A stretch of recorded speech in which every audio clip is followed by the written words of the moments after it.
So welcome everybody to the very first episode of the Design Crimes Podcast. I am your host, Mackenzie. And for this first episode, I really wanted to talk about, or more so, I guess, celebrate the 20-year anniversary of Prada Marfa. The Prada Marfa is this small Prada boutique storefront set on Highway 90 between the very small towns of Marfa, Texas and Valentine, Texas. The storefront, which is actually an art sculpture, looks just like a real Prada boutique store. And as you walk up to it, you can see through the glass windows and doors that there's actual Prada shoes and bags on display on real shelves and pedestals that look identical to a Prada store. This isn't a store at all. It's an art installation. But the thing is, it feels so out of place. Like, there is nothing else around this building. There's no parking lots, there's no other buildings, there's no phone wires, there's literally just dirt and desert around it. Like, if you've ever seen the movie No Country for Old Men, that movie was filmed just a couple miles from where the Prada Marfa is located. So that gives you an idea of what it looks like. I'm guessing this isn't the future you had pictured for yourself when you first clapped eyes on that money. And that kind of out-of-place feeling that the Prada Marfa gives off was the artist's original intent for the work. They wanted to create this luxury boutique, put it in the middle of nowhere in a place that feels out of place, and then just simply leave it alone. Not tend to it and just let nature run its course and let it naturally deteriorate back into the land. Just leave it alone and let it all go naturally. The building, expensive shoes, handbags, and all. It really is an interesting subject to talk about when it comes to a town like Marfa, Texas, because it only recently, probably within the past like 20, 30 years, became this hot spot for art enthusiasts, art buyers, and traders, and essentially millionaires.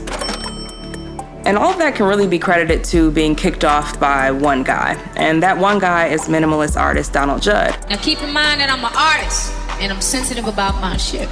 He found a lot of success in his life. He was living in New York for a period of time, but by 1971, he decided he had enough of the big city and wanted a simpler, quieter life in Marfa, Texas. So he came down to Marfa and decided to live and start his foundation on the town's former military campsite. And then at the same time, the town was also experiencing an economic downturn, so a lot of businesses were getting pushed off of the main road, business district, and Donald Judd really came in and bought up a lot of those buildings and turned them into his own businesses. He turned an old Safeway into his art studio, an old bank became an architecture and design studio, and a former grocery store became his office.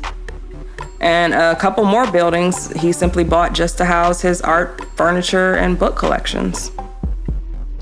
So all of this new art and architecture business, of course, attracted art enthusiasts and people with higher incomes looking to invest, and that in turn drove up real estate prices and drove out a lot of longtime Marfa residents. I'm talking about the message, what it stands for. It's called gentrification. So understandably, the locals that are kind of outside the art world aren't too happy about these changes happening in their town. I don't want you here, and I don't want you here. So knowing all this was happening in the town of Marfa prior to the Prada Marfa being built, does the Prada Marfa being built in a town experiencing gentrification and capitalism kind of seem like it's insisting upon itself? What? It insists upon itself. What does that even mean? I don't know. I think it's pretty ironic though. Before building the Prada Marfa, the team actually did reach out to Prada for permission to use the logo. And not only did Prada give them permission to use the logo, they also gave them a swatch of the mint green color used in all the Prada boutiques and dimensions to create accurate shelving and pedestals inside the display. They also donated 20 pairs of shoes and 6 bags from their 2005 collection to display inside. And of course, all of this added to the authenticity of this artwork. So basically, the team really got lucky with Prada giving them permission to use the logo and all the details from their shop and pretty much handing them everything they needed for this installation. The building of it went smoothly. Opening night on October 1st, 2005 went smoothly, but then 2 days later, the building was vandalized and they tore that building up. Someone used a pickup truck to pull the door off, which destroyed the entire front of the building. They stole all of the purses and shoes and also spray painted dumb on the inside and outside of the building. After that first incident, Prada graciously sent more handbags and shoes, and this time they learned their lesson and they cut out all of the bottoms of the handbags and only the right foot shoes are on display. It fooled me, we can't get fooled again. They also installed security cameras and alarms, but unfortunately damage to the exterior building still continues to happen. The original glass doors and windows had to be replaced with shatterproof acrylic because of bullet holes and all of the dirt and debris that gets kicked up on the windows due to cars like pulling out of the area super fast. The fabric awnings had to be replaced because smokers kept burning holes in the cloth, and trash was shoved in the drain pipes, which caused so much flooding that the shelves had to be rebuilt and the carpet had to be replaced. It's by the side of the road, so by definition, it's a bathroom. Graffiti tags regularly pop up on all sides of the building, but I mean, that's probably the least of their problems at this point. Because the worst shape the building has been in was when another fellow artist was required to pay a little over $11,000 in fines for attempting to paint the entire building blue and pasting the Tom's shoe logo brand all over it. Some say this is because the Tom's founder is from Texas, while the Prada founder is obviously not. And so this was the artist's attempt at making something that's not from Texas more Texan.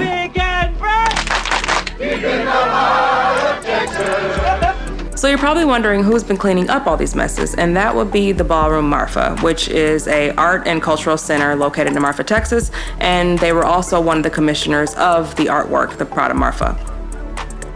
So after so many incidents and cleanups, the Ballroom Marfa, along with the Prada Marfa artists and creators, decided that they needed to abandon their original plan to just leave this building unmaintained and let nature run its course. Because it was evident that nature isn't the one in control here, it would be the vandals, and ultimately the building would become an eyesore. So they decided that the Ballroom Marfa would continue to care for and regularly maintain the Prada Marfa location. So outside of the vandalism and your occasional art enthusiasts, the Prada Marfa mostly went unnoticed by anybody, Texas officials, and pretty much the public until 2013, when Playboy magazine decided they wanted to erect a 40-foot tall neon bunny right nearby the Prada Marfa. I am very, very sneaky, sir.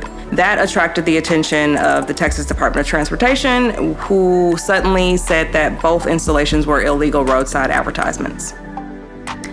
And immediately after hearing this, the Prada Marfa artists and foundations did fight back. They said that Prada didn't commission this, Prada didn't pay for this, Prada didn't ask for this, so technically it was not an advertisement for Prada.